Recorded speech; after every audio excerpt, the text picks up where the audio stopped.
In this week's drive, we take a look inside a Formula One driver's helmet, see where high petrol prices are putting V8 SUVs, find out what's happening with sat-nav systems, and make a small boy's toy into a big boy's toy.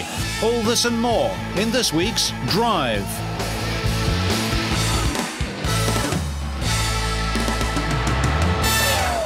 Ferrari has contested every Formula One World Championship since it started in 1950, winning 14 drivers' and manufacturers' crowns, including last year.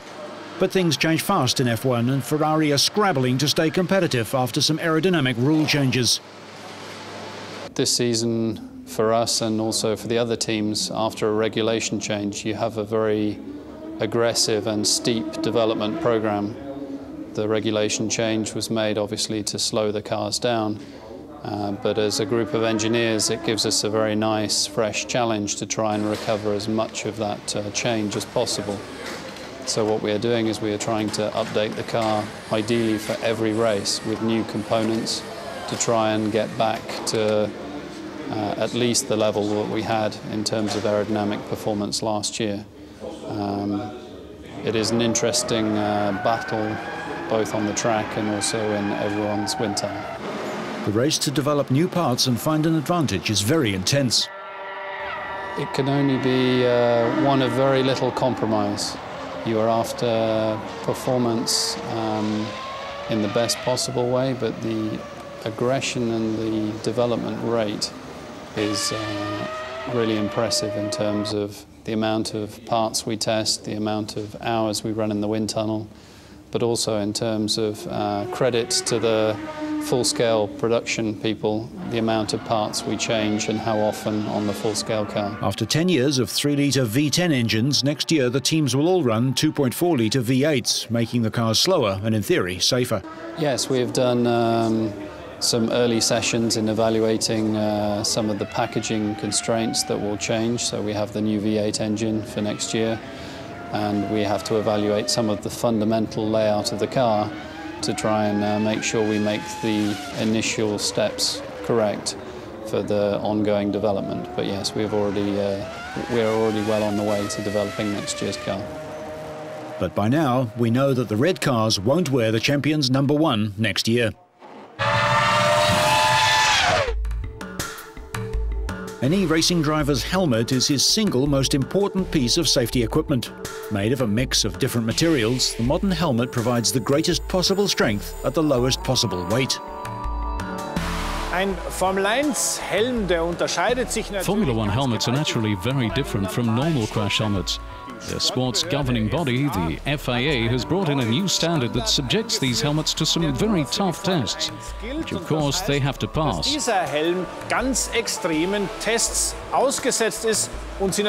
Drivers would naturally like to have their helmets as light and comfortable as possible. And that means, of course, that the companies making these special helmets and special designs have an incredibly difficult job. Barely 1 kilogram in weight, the helmet has to incorporate several different components and perform at the very highest level. In the cockpit, the driver is perfectly integrated into the car's overall aerodynamics. The airflow around the driver's head mustn't cause any turbulence for a number of reasons. There's a very strong upward pull on the driver's head, an enormous upward force that has to be held down with spoilers or by using a specially shaped helmet. That's force number 1. Force number 2 comes from acceleration, from braking and from cornering. It's often more than 5G, and in total in a Grand Prix it can add up to 2,500 G. So if I can make the helmet lighter, I can substantially reduce the strain for the driver. Improved driver comfort means better concentration and higher personal performance at the very highest level. The construction of the helmet shell is worked out by computer and then individually adapted to each driver's head. Despite high ambient and cockpit temperatures, integrated cooling systems help to limit sweating by the driver and help stop his visor from getting steamed up, no matter how torrid the action. Well, of course, comfort is very important for the driver, that he doesn't really feel like he has really the helmet on. You know, of course, we have the strap and we have to make sure that the helmet is is not lifting when we're driving at high speeds, because sometimes the helmet can move around, and that's not ideal for the driver. But and of course you're working closely with the helmet manufacturer to make sure that, of course, it's always safe. You can have a very, very comfortable and light helmet, but if it's not safe enough, then it's not recommended. The helmet's primary task is naturally its protective function. Drop and crash tests are used to check strength and resistance to various types of impacts. Also obligatory is a helmet's ability to protect the driver in a fire. Helmets must be able to withstand 1,000 degrees Celsius for 45 seconds. Underneath the various drivers' personalized paint schemes, a helmet's construction in detail looks like this. Every layer has its own very special task and must work in conjunction with all the others. The outer layer is made of a carbon mix. Kevlar and various other materials help make the helmet extremely robust and very light. Fire-resistant material on the inside protects the driver in the event of a fire. It's called Nomex, the same material that racing overalls are made of. Foam material behind it makes sure the helmet is comfortable and, above all, a perfect firm fit. The next layer is made of shock-absorbent foam. This absorbs any shock waves and spreads the impact evenly across the helmet's full surface. There are rules and requirements for the visor too. It has to be non-reflective, resistant to penetration, and keep wind and water out of the driver's eyes. Tear-off strips are attached to it so that dirt or oil can be cleared with one hand. Inside the helmet, there's the driver's drinking tube, supplying his preferred drink by pressing a button on the steering wheel, and a microphone for the car-to-pit radio. For the drivers, their helmet is also a very personal trademark, and individual designs know no bounds. Drivers may get through several helmets in a single season. Just dropping one is enough reason to throw it away. When it comes to safety, there can be no compromise.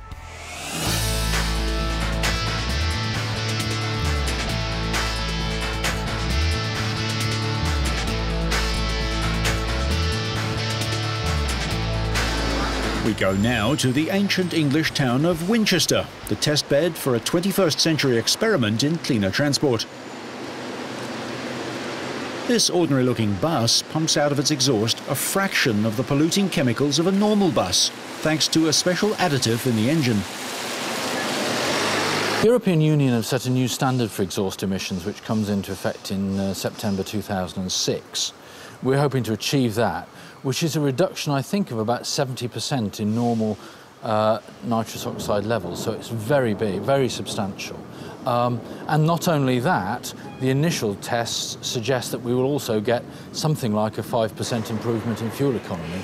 So we'll actually be saving on natural resources as well as having better emissions. The additive is urea, a chemical found in sheep urine. The ammonia in the urea turns nitrous oxides in the exhaust fumes into harmless steam. If the test proves successful, the technology will be extended to buses across the country. The urea that we use is actually chemically manufactured, and that's purely on economic grounds. It could be distilled from agricultural byproducts, and if you really wanted to get into that, I'm told that pigs would actually be better than sheep. But the costs of collecting and distilling are such that it's more economical to use a chemically manufactured version. The Regional Council is funding the urea additive trial. Winchester is one of 4 European cities involved in a long-term programme called Miracles, which is aimed at improving air quality and reducing the corrosive air which is destroying many of Europe's older landmarks. If the bus emission trial proves successful, it could provide a cheap and effective way of improving air quality in cities everywhere. Global Positioning Systems, or GPS, were once seen as space-age technology with out-of-this-world price tags. But nowadays there are miniature GPS systems in passenger cars, commercial and delivery vehicles, and even on motorcycles. Our time is so precious these days, we don't want to spend it sitting in traffic.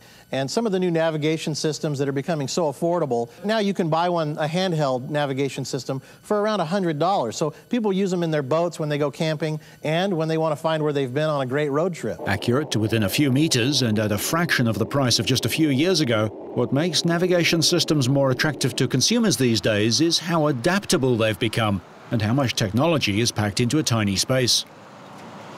This system actually allows you to see scheduled and unscheduled incidents, whether or not that's lane closures or accidents that occur or disabled vehicles. Cadillac's navigation system works with XM radio to give up-to-the-minute traffic reports as well as directions. XM Nav traffic comes from the same source as the local radio and TV stations use, but with this technology, the driver doesn't need to wait hoping to hear a traffic report from his or her route. Before you even start on your way, you can scroll through and see what may be along your path, and you can decide to take a different path to get to your destination fast. Navigation programs can also be added to a personal digital assistant or PDA by adding GPS hard and software upgrades for marine navigation, golf course mapping, and use on off-the-beaten-track cycle or hiking trails. It's no surprise that car companies everywhere are facing the problem of what to do when supplies of petrol either run out or become so expensive as to no longer be viable. The GMC Graphite concept car is a look at the future of SUVs powered by a dual-mode hybrid system. It's described as a concept, but in reality it previews the hybrid petrol-electric powertrain to be fitted in the GMC Yukon and Chevrolet Tahoe in 2007. Designed and built at the Vauxhall Centre at Coventry in the UK, the Graphite combines a 5.3-litre V8 with displacement-on-demand technology, which shuts down some cylinders when cruising, and a 300-volt battery pack. GM promises fuel savings of around 25%. This hybrid powertrain is suitable for use in four- or two-wheel drive cars, trucks and other vehicles, and it's claimed to be particularly good at saving fuel in low-speed, stop-go driving, when the electric motor does much of the work, reducing emissions and fuel consumption. The V8 engine provides power only at high speeds, when sudden acceleration is required, or when under heavy demand, such as when towing a trailer. The CVT, or constant velocity transmission, has only three modes: drive, reverse and park. The goal is to develop a fuel cell propulsion system by 2010 that's competitive with internal combustion engines in terms of performance and dependability. Over the last 10 years, there's been a shift in the way people look at cars, trucks and SUVs. No longer just a means of getting from here to there, more and more vehicles are seen as fashion accessories, making statements about their owners, extensions of their personalities. And the beneficiary of this newfound love of cars has been the specialty automotive equipment industry, makers of products such as custom wheels, advanced electronics and performance-enhancing parts. It's something I love to do. It's a passion turned into a hobby, turned into a career. Keith Lozier started off turning his used Chevy Cavalier into the envy of the neighborhood, and soon he ditched his career as a computer technician and opened a specialty garage, turning his passion for hot rodding into a successful business. When I first started racing, I was racing a bone-stock, slow, automatic CRX car that I invested, very little money in, but it was consistent, it ran well, and I won races with it. My car right here is Chevy Cobalt Phase 5 Dragster. You may be surprised to know that 22-year-old Brittany Chindle is a seasoned drag racer, but she and Keith both represent an exploding segment in the specialty parts business. That is, young, 16 to 24, gender and ethnic diverse, and very attractive to many companies, including one of the biggest. The youth market is important because we know how much brand loyalty means in buying cars. And we know that this youth market loves to tune their cars. And so GM Racing has come out with their Sport Compact Build Book. It'll let you take your Ecotec engine from stock to putting a supercharger in it, to doing an in-car rod and piston swap, and everything up to a 1,400 horsepower, race-ready, professional-level drag engine. American industry insiders say there hasn't been a young generation with this much interest in automotive personalization since the original hot rodders of the 1950s. And some car makers are looking ahead and designing cars that will be built to be easily customized. Rough roads, honking horns, loud engines. Most drivers have to tune noise out of their daily journeys. But what if the car could do that for you? There's a very, very big trend to make cars quieter because to the average consumer, a silent or a quiet interior is a direct equator of quality. The technologies include engine damping, foam-like materials that are injected into the steel frame of the vehicle when they build it. Some cars have actually gone to thicker side glass. Just as Mercedes did a decade ago, the new Buick LaCrosse has laminated side glass, actually 2 panes of glass with a lamination in the middle, to reduce noise and block ultraviolet rays, preserving your skin and the vehicle's interior. And what about those annoying squeaks and rattles? Every major manufacturer has the equivalent of a squeak and rattle shaker room. The power of this room is that it lets us duplicate any road profile that we wish within reason. It lets us run that same profile over and over and over until we've located the source of that squeak or rattle. When we're inside the vehicle on the shaker, our squeak and rattle engineer will sometimes use his bare ears. Very often we'll use a sound level meter, and sometimes some sort of an amplifying device that will help him find those squeaks and rattles inside the vehicle and localize them and fix them. Manufacturers are also paying a lot of attention to the tire tread. There's an awful lot of noise that comes into the vehicle from the tires when you're cruising at speed. So the manufacturers work with the tire manufacturers to design tire compounds, and particularly the actual pattern of the tread, to provide good traction in various conditions, but also to reduce the noise of the tire as it's rolling. Not everyone wants a completely silent car. Sports car drivers want to hear that engine roar, but for most drivers, a little extra peace and quiet on their daily commute would be nice. Thank you.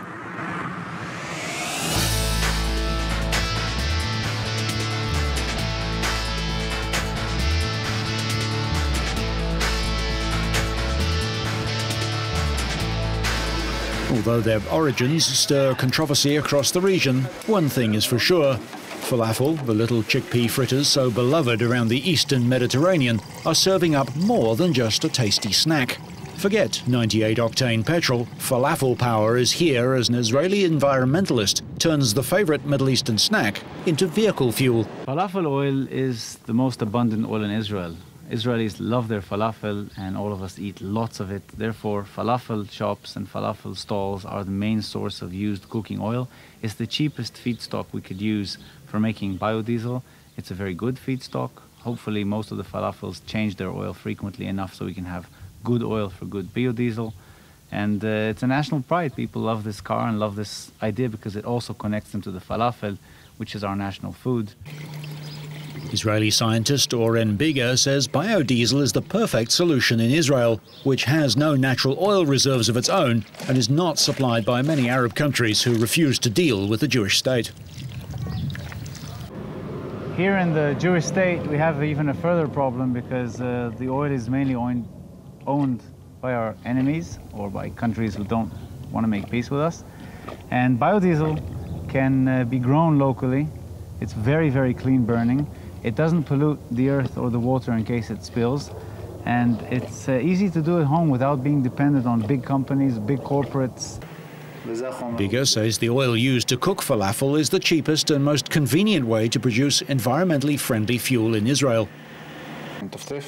He's devised a system that converts the used oil into biodiesel, a greener alternative to fossil fuels like petrol and diesel.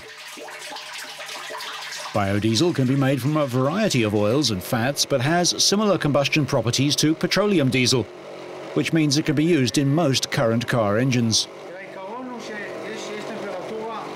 The use and production of biodiesel is increasing rapidly, especially in Europe, the United States and Asia.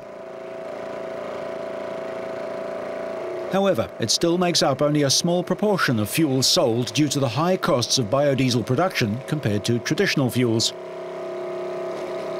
While increasing Israel's self-sufficiency in fuel is one positive spin-off, Biger has his eyes on the bigger picture.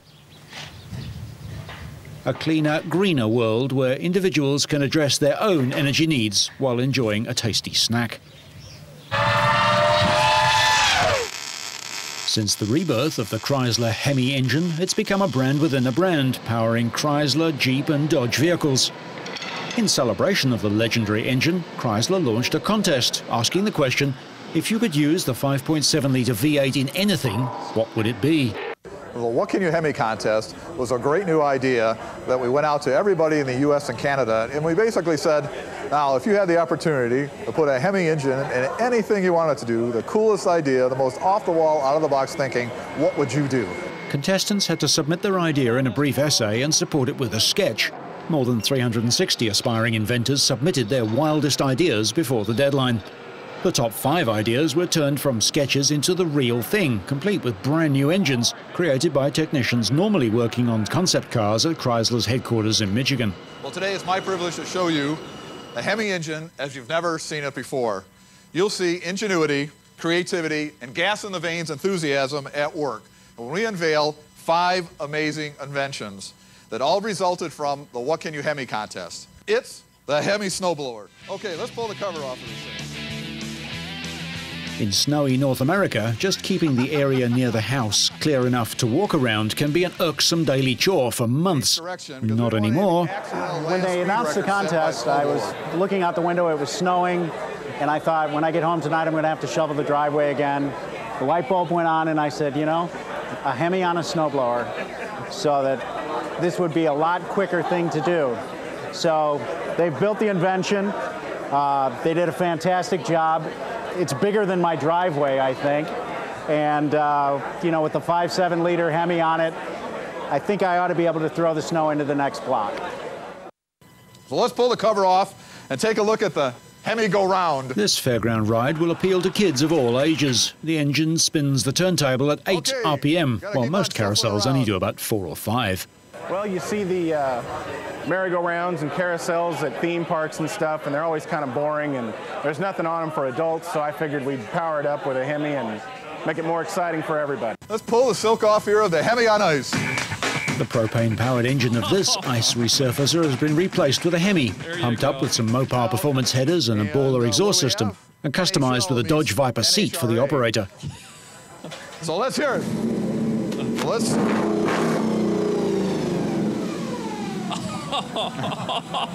Oh, yeah, that's cool. All right. The most boring time at a hockey game is intermission. And so I looked into how can we make the intermission time exciting. And so I thought of, hey, we got to get the ice resurfacer Hemi'd up. And doesn't every office need a V8-powered paper shredder? It's beautiful. I mean, it's really, really cool. And then they added the pencil sharpener. I said it was an optional extra, but they added a little Hemi-powered pencil sharpener on top. They did a great job. Ladies and gentlemen, the Hemi trike. Dodge Magnum to 0 to 60 in just under 6 seconds. Just think about what it'll be able to do on a Hemi trike. It came from my childhood, basically. We had big trikes when we were kids, and that's where the idea stemmed from. It blew me away. It's one thing to see it on paper, but then, you know, to see it actually made, and everything's proportionally scaled. So the handlebars in the front tire just blow me away. Just the sheer scale of it. You just can't imagine it being that big. So that was a really cool thing about it. The winner, and the judges have selected in the envelope. Well, let's see. It's Marcus Braun with the Hemi trike. Marcus! Marcus, congratulations. Thank you so much. Thank you. With a custom 4-foot front wheel and Goodyear slicks to keep it stable under heavy acceleration, it's childhood fun. Supersized. Prize was a Chrysler vehicle with a Hemi, and I chose the 300C. The Hemi engine appeared in 1951 when Chrysler joined the post-war horsepower race, and despite high manufacturing costs, it remained available for racing use ever since. Chrysler introduced the all-new 5.7-litre Hemi V8 in 2002 and has sold over 500,000 of them. So, whether you're battling to stay competitive, standing on a rock in a wet place, or just getting around on the smell of a pig farm, so you stay on track and up to speed, make sure you catch next week's Drive.